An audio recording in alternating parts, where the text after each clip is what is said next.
राजधानी भोपाल से सीधे रुख करेंगे मुख्यमंत्री शिवराज सिंह चौहान का। उनका भी मैं हृदय से स्वागत करता हूं। उपस्थित सभी मित्रों, गरीबी की परिभाषा क्या है? एक बड़ा अहम सवाल है।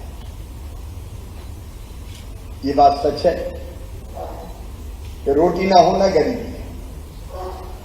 भूखे भजन ना हो गोपाला, धर लो अपनी कंठी माला। रोटी चाहिए, कपड़ा ना होना गरीबी है, रहने के लिए धरती का टुकड़ा ना होना गरीबी है, उस पर मकान ना होना भी गरीबी है, रोजगार के साधन ना होना गरीबी है। रोटी, कपड़ा, मकान, पढ़ाई, दवाई, क्योंकि स्वास्थ्य की सुविधा नहीं है तो वो भी गरीबी है। ये बात सच है कि ये गरीबी है, लेकिन गरीबी मैं केवल इससे नहीं कहूंगा। अगर भारत के सोच को देखें और अगर हम अंदर जाएं तो हमारे मनीषियों ने कहा कि वास्तव में मनुष्य चाहता क्या है? दो चीजें सब चाहते हैं। नंबर एक, कोई मरना नहीं चाहता, उम्र कितनी भी हो जाए। अगर 100 साल भी हो जाए और यमदूत आए तो उनसे ये कहेगा कि नाती पंथी तो देख लिए, संती और देख ले जो हमारा, जिसके बाद हम खूब जीना चाहते हैं। लेकिन दूसरी बात और है, हम जीना तो चाहते हैं लेकिन दुखियों के कोई नहीं जीना चाहते। हम सुखी जीवन चाहते हैं। और गरीबी अमीरी का संबंध अगर देखें तो इसी सुखी जीवन से हमारा संबंध है। और मैं थोड़ा भारतीय दर्शन में आपको ले जाना चाहूंगा, क्योंकि आंकड़े हमारे आदरणीय विशेषज्ञ सारे बता चुके हैं। मैं वो ही कहूं कि मध्य प्रदेश ने इतना कर लिया, इतने लोग गरीबी रेखा के बाहर आ गए, वो आंकड़े आपके पास है। और वो मेरे लिए भी गर्व का विषय है, मध्य प्रदेश की 9 करोड़ जनता के लिए भी गर्व का विषय है। मैं पूरी टीम को उसके लिए बधाई देता हूं। लेकिन इसके आगे जाके भी अगर हम बात करें तो मनुष्य क्या है? अगर सामान्यता कहें तो हम ये शरीर है, 3.5 हाथ के हाड़ मास के पुतले। और सुखी रहने का मतलब क्या है? इसको सुखी कर दो, मतलब भोजन दे दो, प्यास लगे तो पानी दे दो, रहने को मकान दे दो, बिजली दे दो, गर्मी हो तो कूलर चल जाए, अगर ठंडी हो तो हीटर आ जाए, चलने को गाड़ी मिल जाए, आहार, निद्रा, भय, मैथुन, ये सारी सुविधाएं हो जाए तो मनुष्य सुखी हो जाएगा। एक परिभाषा ये सामान्य। जिनके पास ये सुविधाएं हैं वो गरीब नहीं। लेकिन भारतीय सोच यहां तक सीमित नहीं रहा। ये भी कहा भारत ने कि शरीर के साथ साथ मनुष्य मन भी है, उसमें सुख चाहिए तो मन का सुख भी चाहिए। अब ये मन का सुख और शरीर का सुख अलग अलग होता है। अगर कोई बहुत पुराने परिचित अच्छे मित्र हो और कई दिनों के बाद मिले तो हम बाहें फैला के गले लगा लेते हैं, और उस समय जो आनंद आता है उसको मन का सुख कहते हैं। तोतली आवाज में बोलता हुआ कोई बेटा और बेटी अपनी माँ की गोद में आके बैठता और माँ उसको अपने गले लगा लेती है तो माँ को जो आनंद आता है उसको मन का सुख कहते हैं। कोई चित्रकार है, अच्छा चित्र उसने बनाया और देख के अगर कोई कहते कि वाह क्या कला है, तो मन बाग बाग हो जाता है। कोई कवि अगर कोई कविता लिखे और सुना दे तो सुनने के बाद अगर कोई कहे क्या पंक्तियां है, ये मन का सुख साफ बिल्कुल अलग होता है। उसका रोटी से कोई संबंध नहीं, मकान से भी संबंध नहीं। मैं पुरानी एक घटना आपको सुनाता हूं, सच घटना है। मैं युवा राजनीतिक कार्यकर्ता था और यूथ विंग में काम करता था। तो एक बार हम लोग बिलासपुर गए, भारतीय जनता पार्टी की यूथ विंग का एक हमारा प्रशिक्षण वर्ग था। वो खत्म हो गया तो उसके बाद हम ट्रेन का इंतजार कर रहे थे, तो एक धर्मशाला के कमरे में बैठे हुए थे। तो हमारे कुछ कार्यकर्ता एक बुजुर्ग सज्जन को लेके आए कि इनने आपका भाषण सुना और आपसे बड़े प्रभावित हैं। तो मैं उठ के खड़ा हो गया, मैंने उनका आदर किया, बिठाया। उनने मुझे बताया कि आपसे बात करना चाहते हो। उनका बताइए बात क्या है। वो मुझसे बोले बेटा ये 85-86 की बात है, 1985-86। उन्होंने कहा बेटा देश की हालत अच्छी नहीं है। मैंने कहा मैं भी मानता हूँ, बल्कि इस खराब हालत को देख के मैं बहुत दुखी हूँ। तो मैंने कहा व्यथित तो मैं भी हूँ। तो फिर वो बोले इस व्यथा से व्यथित होकर मैंने कुछ पंक्तियां लिखी है, वो मैं तुमको सुनाना चाहता हूँ। अब मैं समझ गया कि ये तो कवि है। उस समय कविता सुनने का मूड बिल्कुल नहीं था। तो मैंने कहा कि मैं कविता ज्यादा नहीं समझता। ये मेरे मित्र बगल में हमारे अध्यक्ष बैठे थे, अभिलाष जी जानते हो कि विजेंद्र सिंह से सो दिया। तो मैंने कहा जरा इनको सुनाओ, आप ये ज्यादा अच्छे ढंग से सुन लेंगे। वो लेटे लेटे बोले नहीं आप तो शिवराज जी को ही सुनाओ। अब उन्हें पंक्तियां सुनाना शुरू किया तो पंक्ति समझ में आए चाहे ना आए, लेकिन कहना तो पड़ता है कि बात क्या शब्द है, क्या भाव है। तो मैंने भी ऐसी कहा कि बाबा क्या भाव है। तो वो और उत्साहित हो गए, कविता खत्म होने का नाम नहीं ले रही थी। बगल में पानी का एक गिलास रखा था, तो मैं एक एक घूंट पानी पीऊं और एक आध बार कह दूं कि वाह वाह। ये देख के मेरे दोस्त जो विजेंद्र सिंह थे वो मुस्कुरा रहे थे। उनको मुस्कुराते हुए देख के जब मेरे मुंह में पानी आया तो मुझे भी हंसी आ गई और मेरा मुंह का पूरा पानी कविवर के मुंह पे चला गया। अब मुझे ठसका लग गया, आंख में पानी, नाक में पानी, समझ में नहीं आया करूं क्या। मैंने दोनों घुटने टेक दिए और दोनों हाथ जोड़ के बोला कि बड़ी गलती हो गई, मुझे क्षमा कर दें। तो वो बोले बेटा कोई बात नहीं, तुम तो अगली पंक्तियां सुनो। तो ये अगली पंक्ति सुनाने का सुख है, ये है मन का सुख। अब जिसको मन का सुख नहीं मिलता वो भी गरीब, सब कुछ होने के बाद भी दुखी है, तो ये गरीबी तो है। लेकिन भारत का चिंतन यही नहीं रुका, इसके आगे भी गया तो ये और कहा कि बुद्धि का सुख भी चाहिए। सारस्वत जी बैठे हैं, न्यूटन ये कहते हैं कि पेड़ के नीचे बैठे थे, अचानक पेड़ हिला, फल टूटा, जमीन पे गिरा। तो सोचने लगे कि ये पेड़ से फल टूटा तो जमीन पे क्यों गिरा, ये ऊपर क्यों नहीं गया, ये बीच पे क्यों नहीं अटका।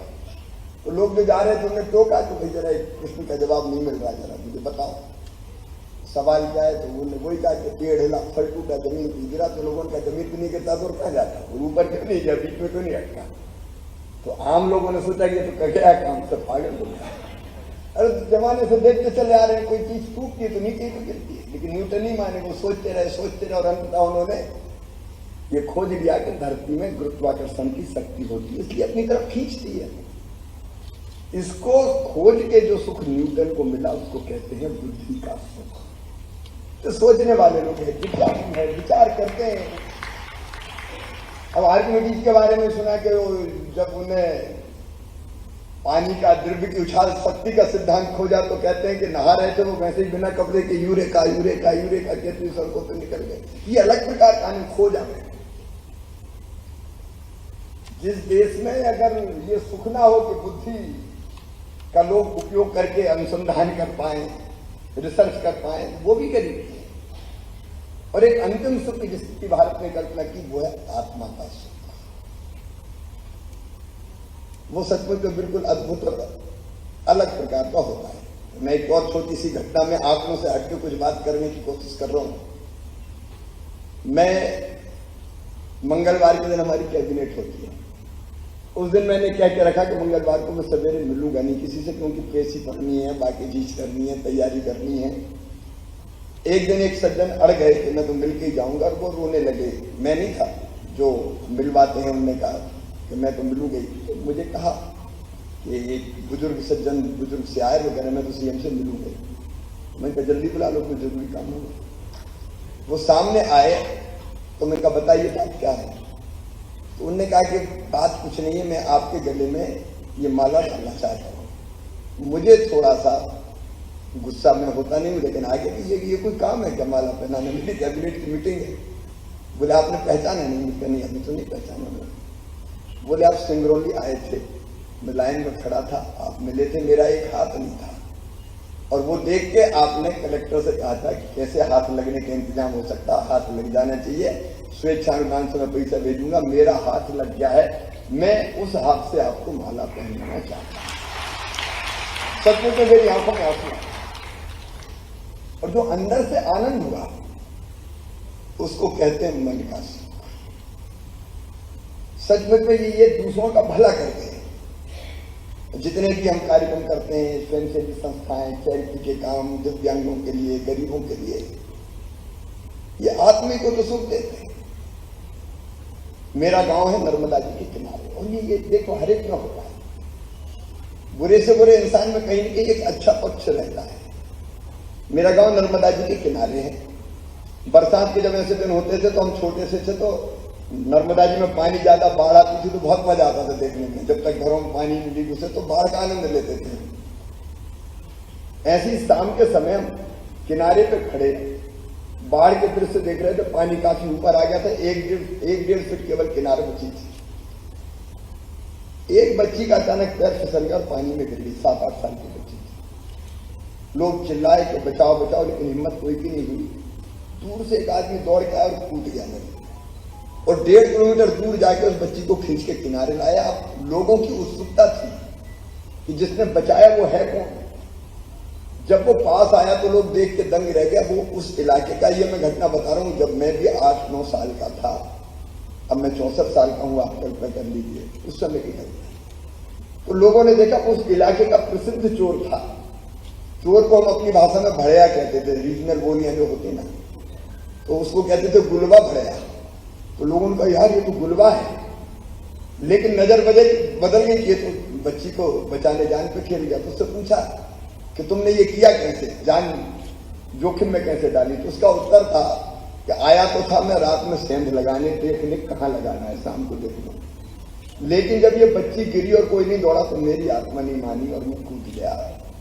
ये सुख है आत्मा का सुख। और अगर मैं गरीबी और अमीरी की परिभाषा करूं तो कोई सतही ना देखे। शरीर, मन, बुद्धि और आत्मा न चारों का सुख हो वही अमीरी है। केवल धन से अमीरी नहीं। और इसके गरीबी की जो परिभाषा केवल रोटी मिल गई और खुश हो गया, ये नहीं। सही कहा आपने कि शिक्षा ना होगा, अशिक्षा गरीबी है, दूर करनी पड़ेगी। जब मैं पहले टर्म में मुख्यमंत्री बना तो बिजली पानी सड़क कुछ थी नहीं। तो उस समय मेरे लिए जो प्रायोरिटी थी कि जब तक सड़कें नहीं होगी विकास हो ही नहीं सकता। सड़क बनाओ, बिजली लेके आओ। बिजली केवल रोशनी नहीं करती, आर्थिक गतिविधियां बढ़ाने का काम करती। छोटी छोटी इंडस्ट्री गांव-गांव में शुरू हो जाती है। सूखे खेत कभी किसान को अमीर नहीं कर सकते, इसलिए सिंचाई का इंतजाम करो। आज तो चीजें आज दिखाई दे रही है। मुझे कहते हैं कि कई लोग सवाल उठा सकते हैं।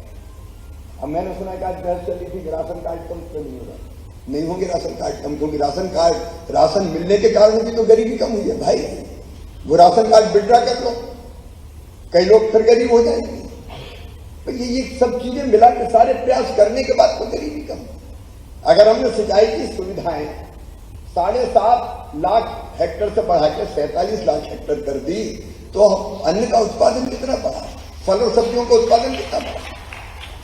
700% वृद्धि हुई है अनाज के उत्पादन। 100 मैट्रिक टन पैदा होता था, 700 मैट्रिक टन पैदा हो रहा है। गेहूं के उत्पादन में हमने पंजाब जैसे राज्य को पीछे छोड़ दिया है। आप अलग अलग चीजें देखिए। सड़क बनी तो गरीबी कम हुई, बिजली आई तो गरीबी कम हुई, सिंचाई के साधनों का विस्तार हुआ तो गरीबी कम हुई, शिक्षा की व्यवस्था बेहतर हुई तो गरीबी कम हुई।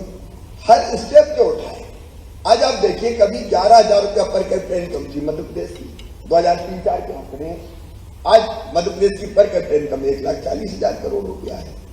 ये तो आंकड़े हैं ना भारत सरकार के। मध्य प्रदेश की जीएसडीपी को 71,000 करोड़ रुपए की, आज हम 15 लाख करोड़ को छू रहे हैं। पहले देश की जीएसडीपी में हमारा योगदान 3% के आसपास रहता था, आज 4.8% के आसपास है हमारा। अब इन आंकड़ों को आप अगर देखेंगे तो ओवरऑल उसका इंपैक्ट यहां दिखाई देगा। अब कई लोग कहते हैं कि लाडली बहना पर सवाल उठाए।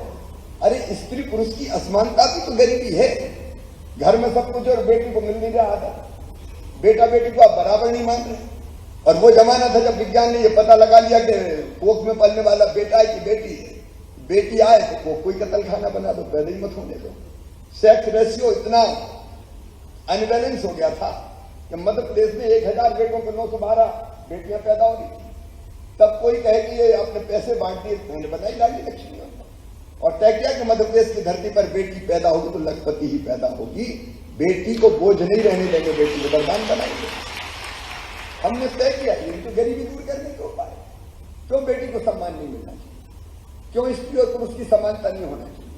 मध्य प्रदेश पहला राज्य था जिसने फैसला किया कि 50% रिजर्वेशन लोकल सेल्फ गवर्नमेंट के चुनाव में हम महिलाओं को देंगे, ताकि केवल घूंघट डाल के चूल्हा न जलाती रहे, देश और प्रदेश की, हमारे नगर की और गांव की सरकारें चलाने का भी काम करे। आज 52% हमारी महिलाएं जो चुनी हुई जनप्रतिनिधि है, मेयर है, नगर पालिका के अध्यक्ष है, नगर पंचायत के अध्यक्ष है, सरपंच है, अलग अलग सरकार चलाने का काम कर रहे हैं। मुझे याद आता उस फैसले का जब मैंने पहली बार तय किया मध्य प्रदेश में कि 30% पुलिस में भी भर्ती बेटियों की होगी। बड़ा विरोध किया हमारे पुलिस अफसरों ने, कहा सर फोर्स गड़बड़ हो जाएगा, ये लड़कियां क्या करेंगी।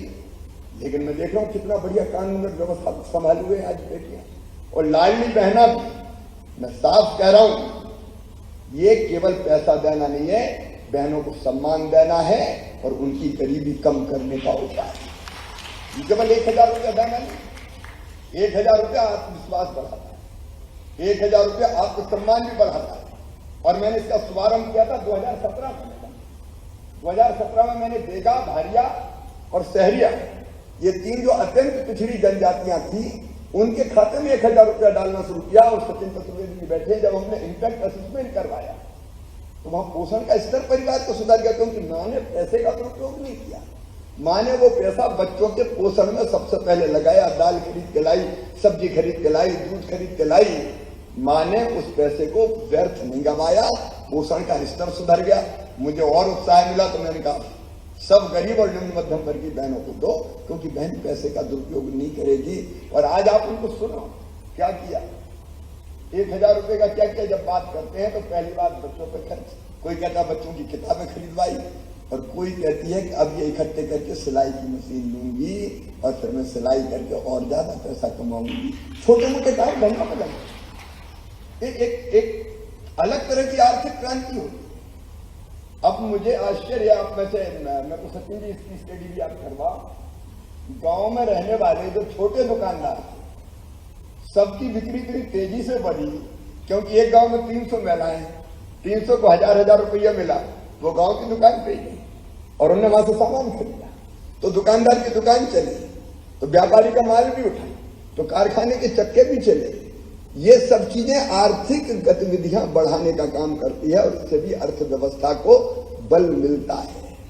और इसलिए इस तरह के जो संपूर्ण प्रयास हैं अलग अलग, अब मैं कहना चाहता हूं मध्य प्रदेश में मुझे गर्व कहते हुए, एक तरफ हम वेलफेयर स्कीम्स चला रहे हैं जिसमें लाडली बहना हमारी सबसे बड़ी योजना है, हम मकान बनाने में भी, हम पानी के इंतजाम में भी, लेकिन उसके साथ साथ हमने कैपिटल एक्सपेंडिचर कम नहीं किया।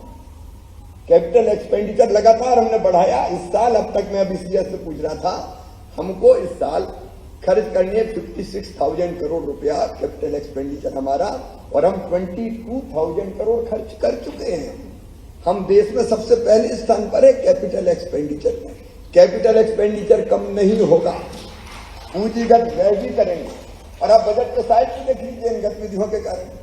मध्य प्रदेश का बजट 2003-04 में था केवल 23,000 करोड़, उससे 1 लाख करोड़ क्रॉस करने में मुझे लगा 2012, 2 लाख करोड़ क्रॉस करने में 20 और 21 आ गया। लेकिन इस साल हम लेके आए 23-24 में 3,14,000 करोड़ का बजट, 3,14,000 करोड़ का बजट। और उसमें भी मेरे सीएस में बैठे, जब 3,14,000 करोड़ का बजट पास हो गया तो मैंने फिर अपने अफसर पूछा कि कहाँ और गुंजाइश है, कहाँ लीकेज है, कहाँ से और कैसे। तो हमने उसका लगभग 5,000 करोड़ रुपए और बढ़ा दिया, और मुझे बताते हो खुशी है कि वो भी हम अचीव कर रहे हैं। तो 3,14,000 करोड़ से ज्यादा का मेरा बजट है, जो मैं कैपिटल एक्सपेंडिचर भी करूंगा। सड़क, बिजली, पानी, सिंचाई की योजनाएं, CM rise school, medical college, नए ब्रिजेज, एक्सप्रेस वेज, सब हम बना रहे हैं, मेट्रो सब आएगा मध्य प्रदेश में, निवेश आ रहा है मध्य प्रदेश में, 24% हमारी इंडस्ट्रियल ग्रोथ है मध्य प्रदेश की, तेजी से निवेश मध्य प्रदेश में आ रहा है। लेकिन इसके साथ साथ बुनियादी सुविधाएं देने के लिए गरीब को भी हम उसका हक और अधिकार देंगे। देखिए, धरती के संसाधनों पर सबका हक है, ये पानी, ये खदानें, ये जंगल, ये पेड़, ये कुछ लोगों के नहीं है, सबके, लेकिन सबके पास तो नहीं है। तो जिनके पास है वो उससे धन कमाते हैं, हम उनसे टैक्स लेके जिनके पास नहीं है उनको भी सुविधाएं देते हैं। ये सामाजिक न्याय है, ये सामाजिक न्याय है।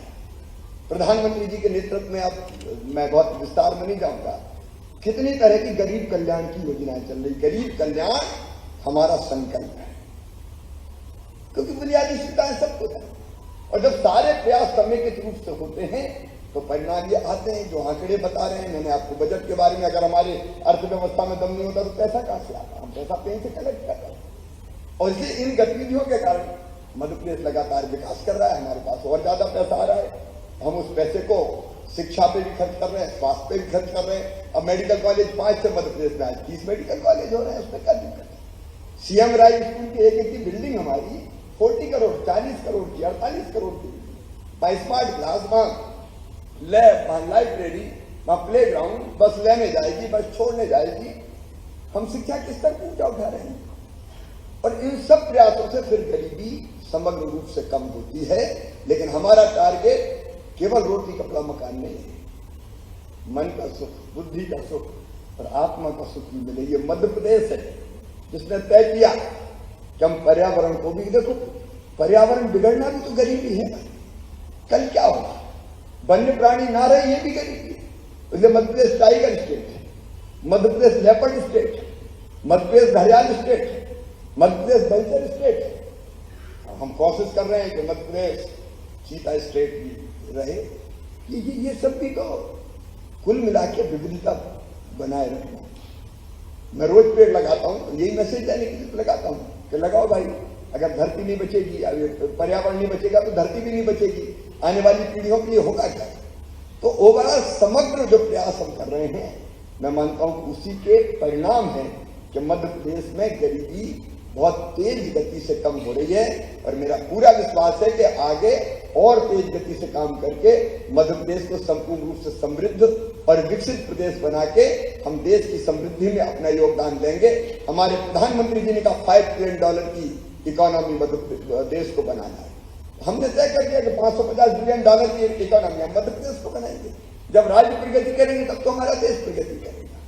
और इसलिए एक रोड मैप बना के हम उस पर तेजी से चलने का काम कर रहे हैं। और अंत में मैं आपको हृदय से धन्यवाद दूंगा प्रधान, इसलिए कि विशेषज्ञों का ना होना भी गरीबी है। अगर आप हैं तो हमारे लिए राह आसान कर देते हैं, आप टारगेट तय करते हैं, उस पर चलने का मार्ग बताते हैं। हम सब विषयों के विद्वान नहीं हैं, हम तो आपसे सीखते हैं और फिर उस रास्ते पर चलने की कोशिश करते हैं। इसलिए आपका भी मैं बहुत बहुत स्वागत करता हूं। आप सब मित्रों को धन्यवाद।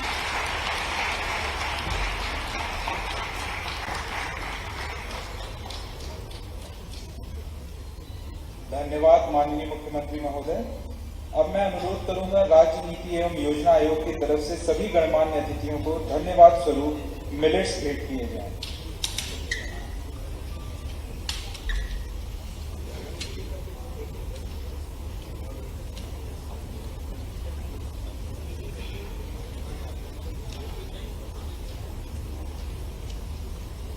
मिलेट्स उत्पादन में मध्य प्रदेश भारत के मानचित्र पर प्रमुखता से उभर रहा है। जैसा यहाँ पर कोदो, कुटकी, रागी, बाजरा सहित सभी प्रमुख मिलेट्स उत्पादित किए जाते हैं। और आप सभी इस तथ्य से भी अवगत होंगे कि वर्ष 2023 को अंतर्राष्ट्रीय मिलेट वर्ष के रूप में भी मनाया जा रहा है।